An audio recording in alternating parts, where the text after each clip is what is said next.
2018. ¿Qué tal? Muy buenos días. Bienvenidos a su programa Contacto Directo. Empezamos revisando quiénes son hoy nuestros invitados. Nos acompañan Carlos Vaca Mancheno, fiscal general del Estado. La denuncia contra el presidente de la Asamblea, José Serrano, y el excontralor Carlos Polit para bajarlo de la Fiscalía en combinación de la fiscal subrogante Tania Moreno. Además, Marco Flores, coordinador del Foro de Economía y Finanzas. La importancia de un manejo económico responsable frente al sobrepeso del endeudamiento y el impulso a la reactivación económica. Y Hernán Pérez, jurista y columnista de diario El Universo. La denuncia del fiscal contra el presidente de la Asamblea Nacional y la respuesta de este denunciando irregularidades en la investigación del 30S, un tema tabú para el correísmo y sus repercusiones políticas. Fueron elegidos ya los 7 miembros del Consejo Transitorio de Participación Ciudadana y Control Social. Cerca de las 21 horas de ayer tomaron juramento de posesión 5 de los 7 integrantes que se hicieron presentes: Julio César Trujillo, Luis Hernández, Pablo Dávila, Javier Zavala y Eduardo Mendoza. Hoy tomarán juramento Luis Macas y Miriam Félix. Escuchemos la toma de posesión por parte del presidente de la Asamblea, José Serrano, quien fue denunciado por el fiscal general por su conversación con el excontralor prófugo Carlos Polit, y de inmediato un breve perfil de cada uno de los nuevos consejeros.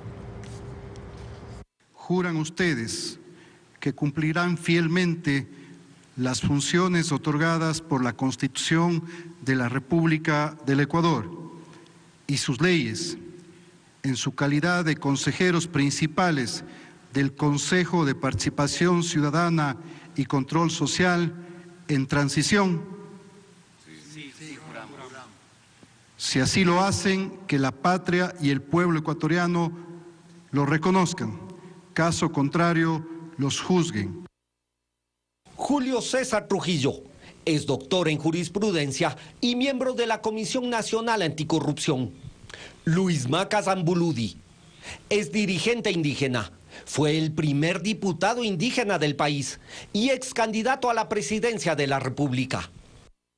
Luis Bolívar Hernández es coronel del ejército retirado. Comandó operaciones en la guerra del Cenepa y fue asambleísta constituyente de Montecristi. Pablo Dávila Jaramillo es abogado de profesión y expresidente del Comité Empresarial Ecuatoriano.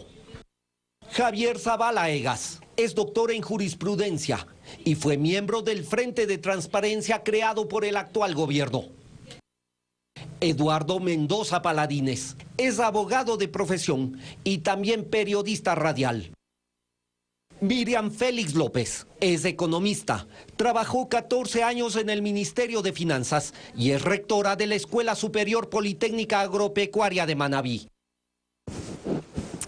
Jueves 1 de marzo, Alfredo, buenos días. ¿Cómo te va? Muy bien, Estefi. Buenos días a todos. Desde la oscuridad que proyecta la confusión que causan los corruptos defendiendo su impunidad, ha salido una luz. Esta es la elección del Consejo Transitorio de Participación Ciudadana en la Asamblea. Las votaciones de ayer en el Pleno, con mayorías móviles, deben hacer meditar al presidente de la República respecto a la posición de Alianza País sobre el desbloqueo a la Asamblea, que no legisla ni fiscaliza como la ciudadanía aspira. Sigue posesionando funcionarios, por lo menos ahora elegidos en el Pleno, pero presidida y administrada por la cúpula cuestionada de una mayoría que ya no existe. La actualidad, los protagonistas, el análisis y la información en Contacto Directo.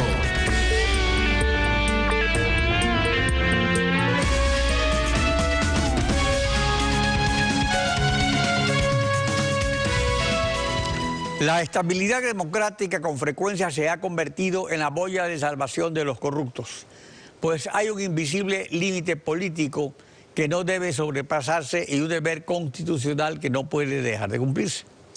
La conversación telefónica exhibida por el fiscal general entre el presidente de la Asamblea y el excontralor, que ahora oficia de denunciante, pone a prueba a todos para no ofender a la ciudadanía. Carlos Vaca, fiscal general del Estado, buen día, bienvenido a Contacto Directo. Gracias, señor Pinargote. Buenos días. La bancada de Alianza País ha emitido un comunicado de respaldo a José Serrano porque se ha caracterizado por su lucha contra la delincuencia y la corrupción y condena la denuncia del fiscal Vaca. ¿Es esta postura del bloque de Alianza País congruente con la cirugía mayor que ofreció Lenín Moreno? Señor Pinargote, nuevamente buenos días. Hay una cuestión respecto a lo que usted me pregunta. Son temas más bien políticos y yo prefiero en alguna de la medida no hacer mayor comentario. Sin embargo, le voy a contestar. Lo que ha hecho el fiscal general del Estado es fue su responsabilidad. Es decir, nosotros no podemos llenarnos la boca, señor Pinargote, hablando de lucha en contra de la corrupción.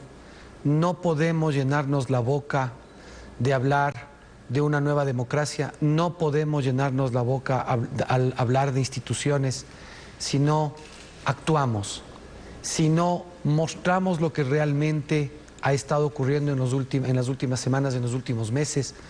Y la razón por la cual el fiscal resulta, como dice la grabación, ser una persona peligrosa, incómoda y que tiene que salir hasta fin de año. Eso es una cuestión de enorme gravedad. Y yo quiero aclararle a usted y a los ciudadanos de que al igual que todos los ciudadanos, esto nos ha parecido y nos parece una cosa bochornosa. Pero, señor Pinargote, esto lo estamos haciendo por la institucionalidad del país, porque los fiscales investigan, los asambleístas legislan y los reos de la justicia le contestan a la justicia. No los asambleístas conversan con los prófugos y pactan cómo sacar del cargo al que les está investigando o al que le está investigando el prófugo de la justicia. Creo que eso es una pero cuestión la de enorme aspersión gravedad. de denuncias entre altos cargos de Alianza País entusiasma a algunos sectores por eventuales repercusiones políticas, que usted mejor no aborda ahora. Pero solo al fiscal le corresponde procesarlas, como ya lo indicó. Y usted ha marcado distancia con la gestión de su antecesor, pero siempre pues estará bajo observación ciudadana. Ahora, según el pronunciamiento de la consulta popular, ¿a quién corresponde examinar su gestión? ¿A la Asamblea o al Consejo Transitorio de Participación Ciudadana que designó anoche la Asamblea? Señor Pinargote, respecto de su pregunta, yo estoy haciendo esto porque no importa si el día de mañana Carlos Vaca deja de ser el fiscal.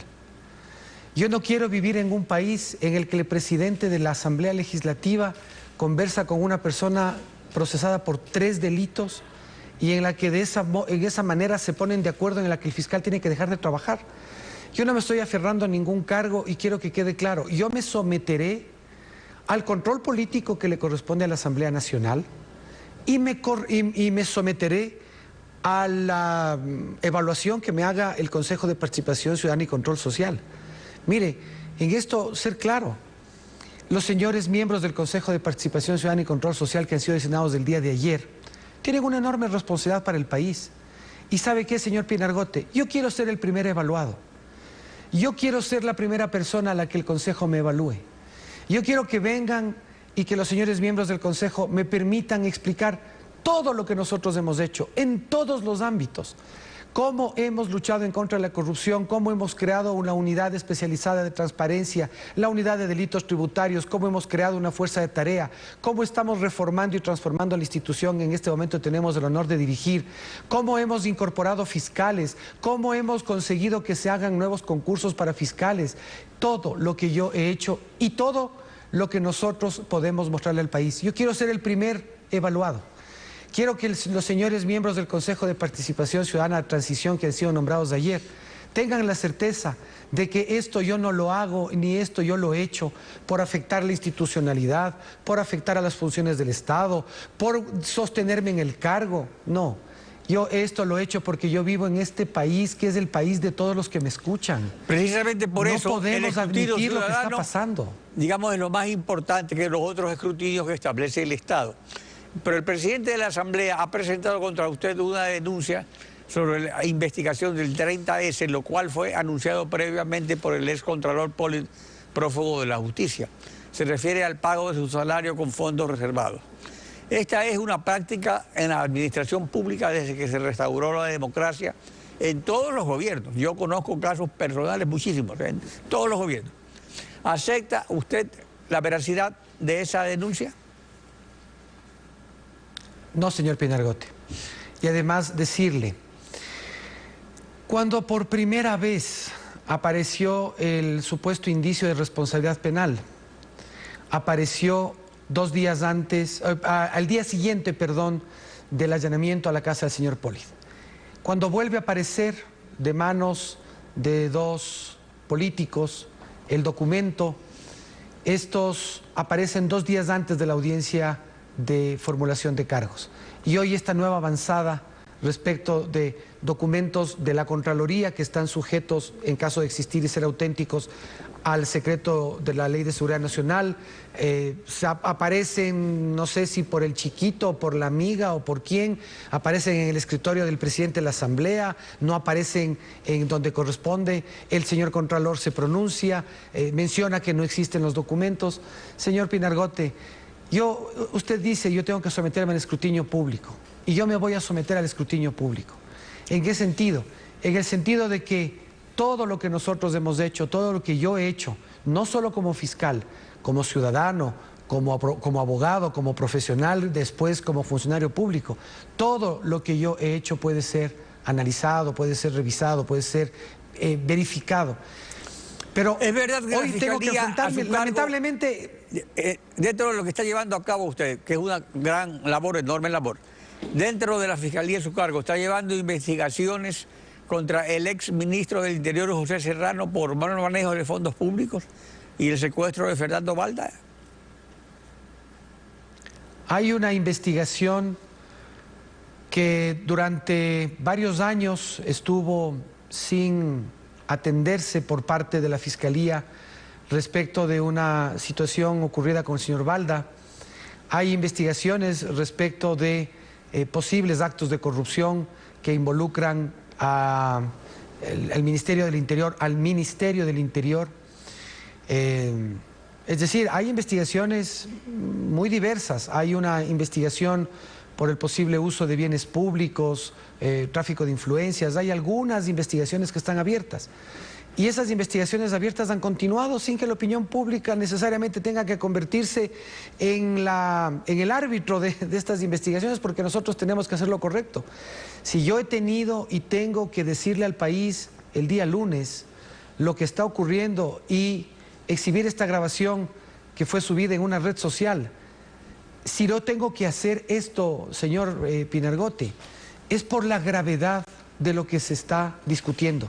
Y porque además todo lo que se dijo ahí se empezó a cumplir.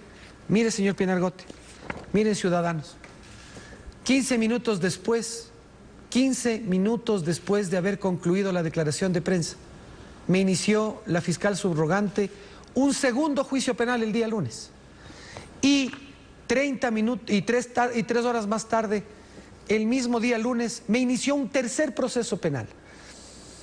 Yo sabía que enfrentar a la corrupción con hechos, no con palabras, iba a ser una tarea de un enorme sacrificio, incluso personal, institucional.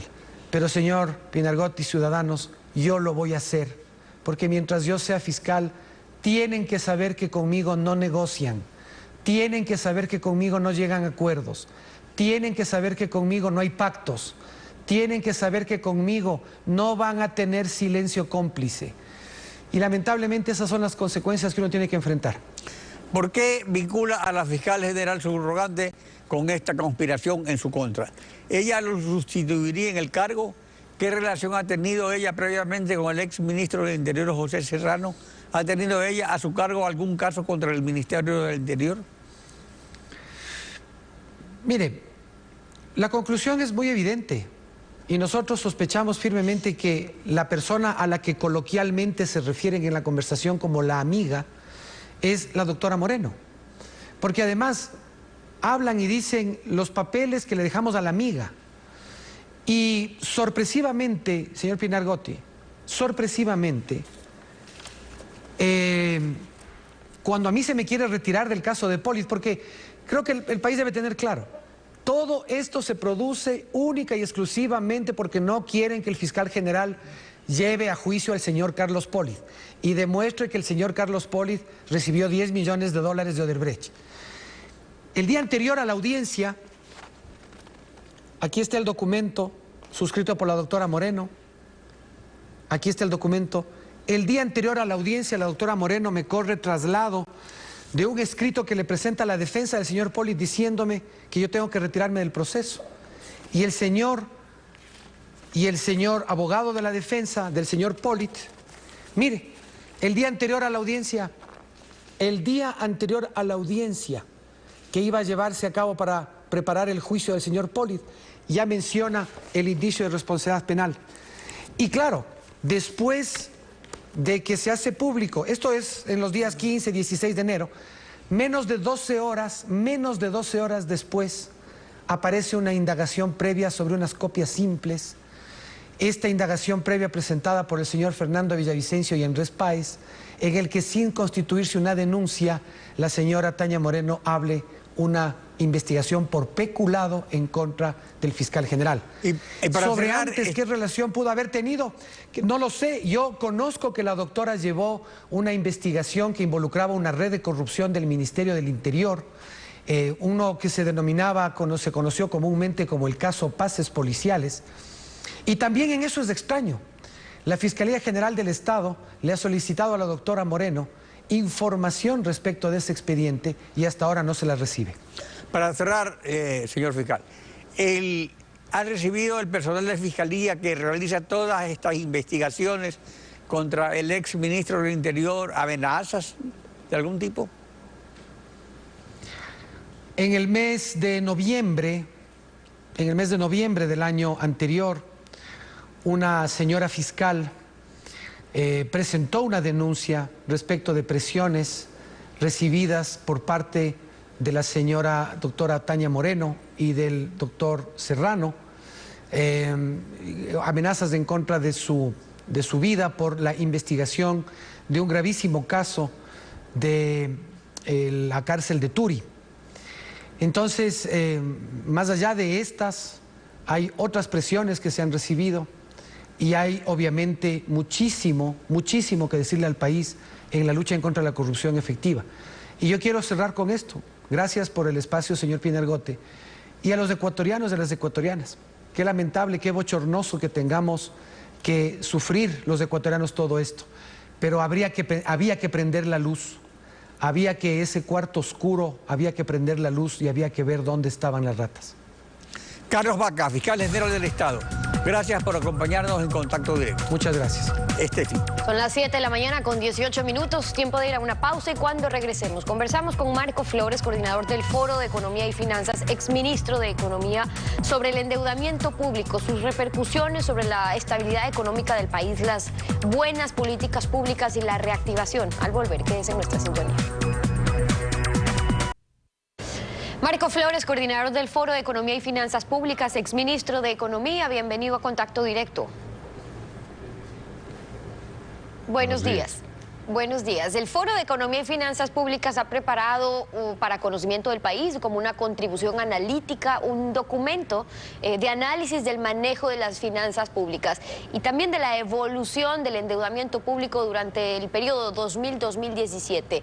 Encontraron que en junio del 2010 el saldo total de la deuda pública ecuatoriana interna y externa fue de 10.000 millones de dólares, pero en enero del 2018, es decir, 7 años, 7 meses más tarde, el saldo estimado de las obligaciones por pagar alcanzó 64.000 millones de dólares. Fue multiplicado, doctor, ¿en qué? ¿6 veces?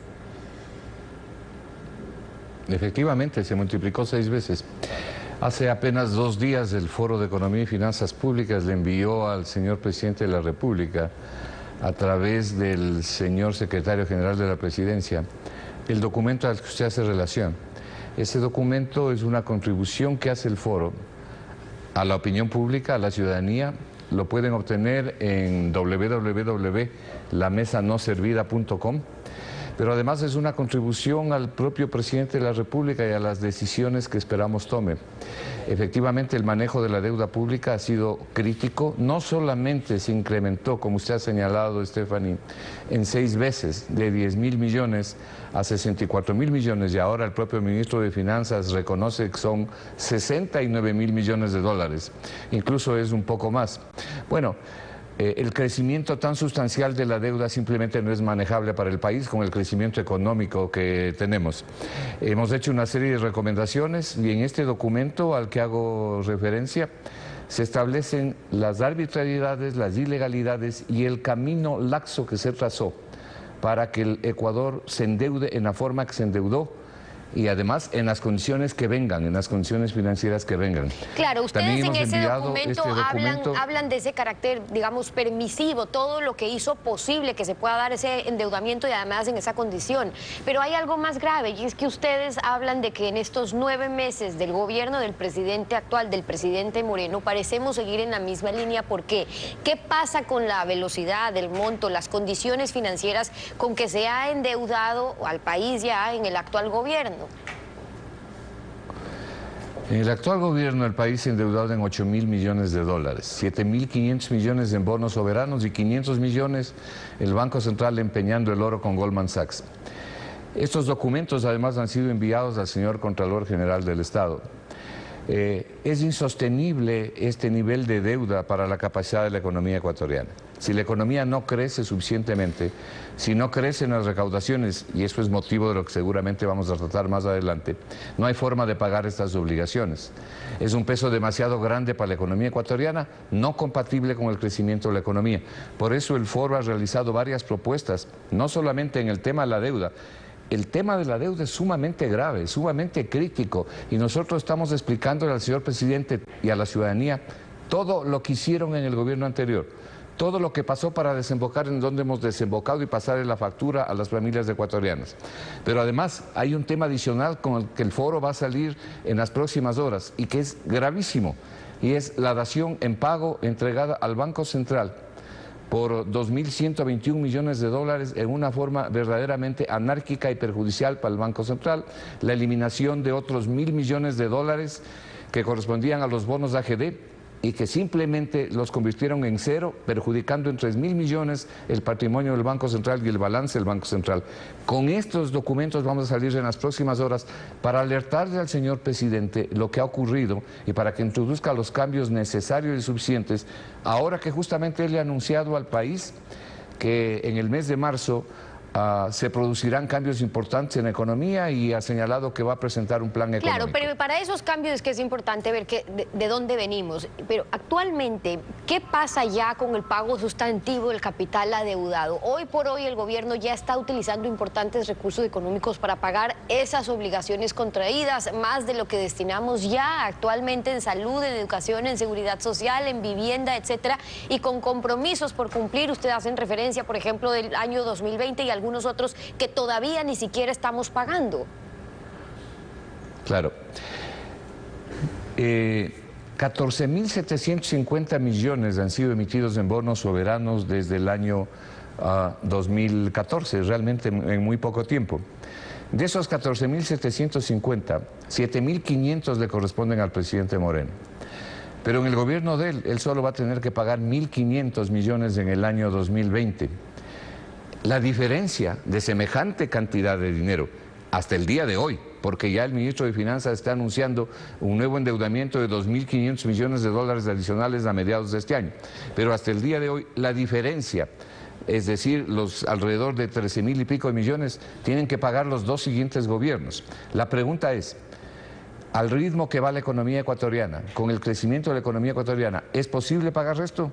No es posible pagar esto si usted no quiere seguir sacrificando las inversiones sociales del Ecuador en salud, en educación, en seguridad social, en seguridad ciudadana, en fin, en todo lo que significan los sectores sociales. Nosotros proponemos un cambio sustantivo en el modelo económico a efectos de recaudar más, de que la economía crezca, porque una forma de bajar la relación deuda-PIB es aumentando el denominador, es decir, aumentando el PIB, aumentando la actividad económica.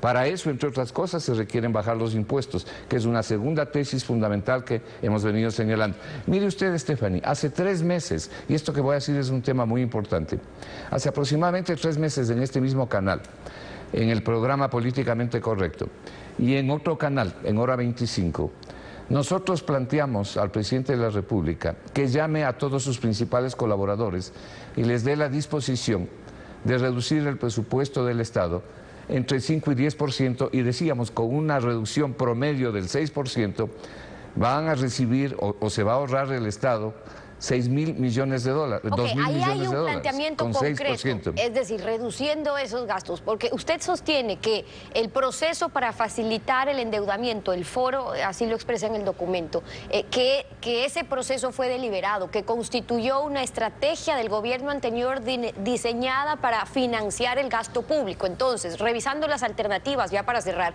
una, se refieren ustedes a reducir esos gastos; 2, a incrementar esos ingresos, reduciendo impuestos, que es lo que acabamos de mencionar. ¿Qué otras alternativas? Esa segunda parte del gobierno, esa segunda parte que usted señala, que también nosotros lo señalamos, ¿qué hacer con los 2.000 millones que se ahorrarían? Bueno, reducir los impuestos, eso es crucial. El gobierno ha tomado esa idea, pero en la primera parte, no en la segunda. Usted ha dicho algo también fundamental, y nosotros esperamos que tome la segunda parte de la idea. Usted ha dicho algo fundamental. Se hizo o se construyó un camino durante los 10 años pasados de gobierno tan laxo, se eliminaron todas las restricciones y controles macrofiscales, se cambiaron las leyes, se establecieron nuevos reglamentos, se establecieron disposiciones, se declararon secretos determinados niveles de deuda y determinados contratos. Hasta el día de hoy hay contratos secretos que no se revelan del endeudamiento, pero se les exige a las familias ecuatorianas que lo paguen. Hasta el día de hoy está vigente el decreto 1218, que es el que permitió este disfraz de dividir la deuda pública en deuda agregada y en deuda consolidada. Ahora, finalmente, el gobierno reconoce, y gracias a las disposiciones del propio presidente de la República, que lo que debe el Estado ecuatoriano son obligaciones por 70.000 millones de dólares. Lo que está diciendo el foro, por este camino no vamos a ningún lado. Es hora y es necesario que el Ecuador crezca y vaya hacia adelante como país, que progrese. Para eso, entre otras cosas, hay que bajar impuestos. Es parte del análisis y las propuestas. Hoy Marco Flores, coordinador del Foro de Economía y Finanzas Públicas, exministro de Economía, acompañándonos en Contacto Directo. Gracias por haber estado con nosotros. Muchas gracias. A usted. 7:32, vamos a una pausa y al regresar ya está en nuestros estudios Hernán Pérez, jurista, columnista de Diario El Universo. La crisis moral de la República, la aspersión de denuncias de un excontralor penalmente procesado y la respuesta de la clase política. Pausa y volvemos. No se vayan. Los papeles de Panamá hace 23 meses destaparon la olla, pero solo ahora que el guardián de la olla la traspasó, se está empezando a conocer su contenido. Hernán Pérez, columnista de Diario El Universo, buenos días, bienvenido a Contacto Directo. Buenos días, muchas gracias por la invitación. La denuncia del fiscal contra el presidente de la Asamblea y el excontralor, así como la de estos contra el fiscal, ha causado un terremoto político, pero el presidente de la Asamblea se defiende con una denuncia contra las investigaciones del 30S llevadas por el fiscal antes de que asuma su cargo. Sin embargo, a quien afecta es al expresidente Correa, para quien el 30S es un tema tabú. ¿Por qué es el 30S un punto de ruptura para el correísmo, como se vio ayer en las votaciones en la Asamblea? Bueno, el 30S podría ser quizás el punto más emblemático de la dictadura que vivimos. Esto que está pasando en estos días es simplemente el comienzo. Las puertas del infierno han comenzado a abrirse para los ecuatorianos, que tenemos el derecho a conocer no solamente el robo que hubo durante 10 años, sino el abuso de la autoridad, el abuso del poder, que se llegó, digamos, a su máxima cumbre durante los trágicos hechos del 30S. Lo que está sucediendo en el Ecuador hoy en día no es sino la culminación, la consecuencia lógica de un régimen liderado por un corrupto, asesorado por corruptos, con ministros corruptos, con un vicepresidente corrupto, con una élite oligárquica que se enriqueció durante 10 años. Pero no solamente eso, sino que se les ocurrió la barbaridad de además abusar del poder, de violar derechos humanos, libertades públicas, atentar contra la Constitución, violarla, masacrar las instituciones públicas. Lo que hoy vemos no es sino una guerra de mafiosos.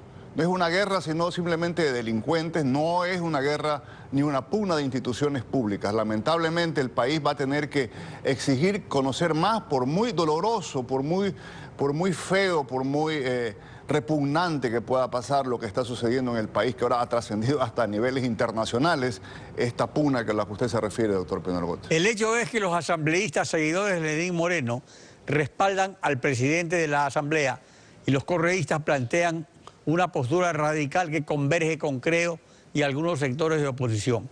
Pero no se llega al fondo del asunto y lo que cada sector plantea crea mayor confusión y la necesidad de acuerdos políticos. Pero la instancia que puede poner orden en el asunto es el Consejo Transitorio de Participación Ciudadana. Pero entre tanto, ¿qué pasa con la Asamblea? Hasta tanto, la Asamblea va a tener que seguir demostrando su inoperancia, va a tener que seguir el país que soportando a una Asamblea realmente que no se entiende, un día votan de una manera o de otra, simplemente por los intereses en juego, simplemente por los intereses de corto plazo. Sin embargo, como usted bien ha dicho, hay una luz por primera vez en 10 años, hay un órgano del poder estatal, hay un órgano estatal, hay un órgano de poder público, digámoslo así, que no depende del correísmo. Por primera vez en el Ecuador va a haber una organización colectiva de la importancia que tiene, que le asigna la Constitución, que es el Consejo de Participación Ciudadana, este famoso quinto poder. Por primera vez van a ser personas que no son empleados del señor Correa. Eso ya es una luz de esperanza y esperemos que estos magistrados, estos miembros, estos consejeros no defrauden a la opinión pública en el Ecuador. En efecto, hay esa luz. Pero este proceso de investigación y sanción a las redes de corrupción incrustadas en el poder marcha lentamente por la situación política en la Asamblea, que luce bloqueada en su función de control político desde que censuró en ausencia al excontralor Pollitt. El archivo del juicio político al ex vicepresidente Glass es emblemático porque de taquito también se descartó un juicio político al expresidente Correa, sin informe de la Comisión de Fiscalización, solo por decisión personal de la presidenta y de la comisión, y la oposición protestó 2 días y luego se allanó, inventó nuevos temas, como hacía antes el mismo Correa, ahora lo hace, el favor se lo hace la oposición. O sea, ¿puede la Asamblea seguir vegetando? ¿Qué corresponde en este caso al presidente de la República como jefe de Estado, que no es jefe de todas las funciones, pero sí tiene un liderazgo moral y a su vez el jefe del partido de gobierno? Lo importante es lo último. El presidente de la República resulta que es además el presidente de esta agrupación política. Y yo creo que deberíamos ver ahí una reacción por parte del presidente de la República. Si él no quiere cambiar la política exterior del país, bueno, ¿qué vamos a hacer? Si no quiere tampoco mejorar el tema económico, ¿qué vamos a hacer? Pero no puede ser que algo que sí puede hacer él, que sí puede enfrentar, que es el tema de la corrupción dentro del entorno que ha heredado, porque eso es la verdad, la mesa servida es una mesa de corrupción la que se le dejó a él.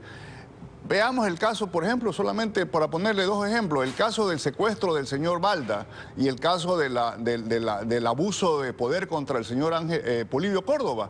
Ahí puede, el Ejecutivo tiene un rango de acción, separando del cargo a esta señora ministra de Justicia que no tuvo empacho en forjar una denuncia con tal de acusar y perseguir a una persona.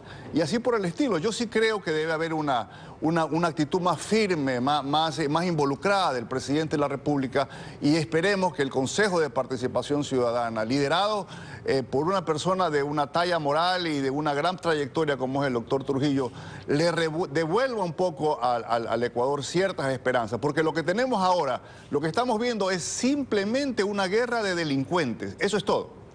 Pero hay que reconocer también que las ternas para designar al Consejo Transitorio de Participación fueron presentadas por Lenín Moreno. O sea, vemos que hay avances, incluso hasta el mismo fiscal que está cuestionado.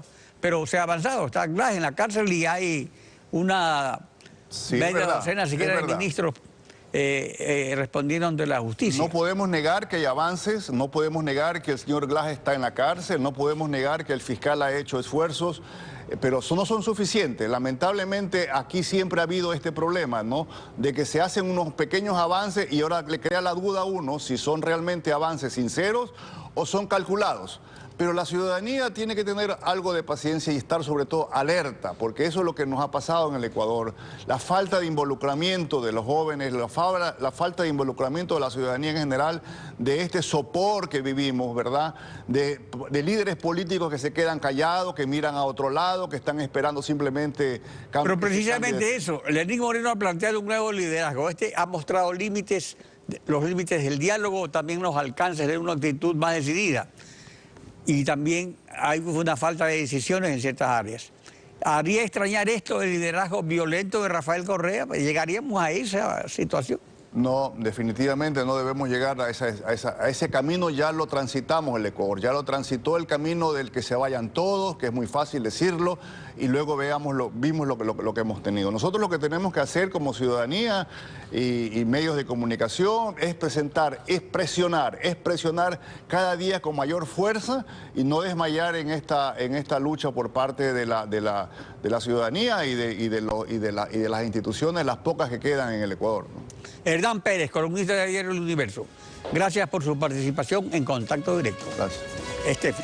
Concluimos así esta emisión. A ustedes también gracias, su confianza y sintonía. Nos volvemos a encontrar mañana y contigo, Alfredo Uceda, este lunes. Nos vemos el próximo lunes.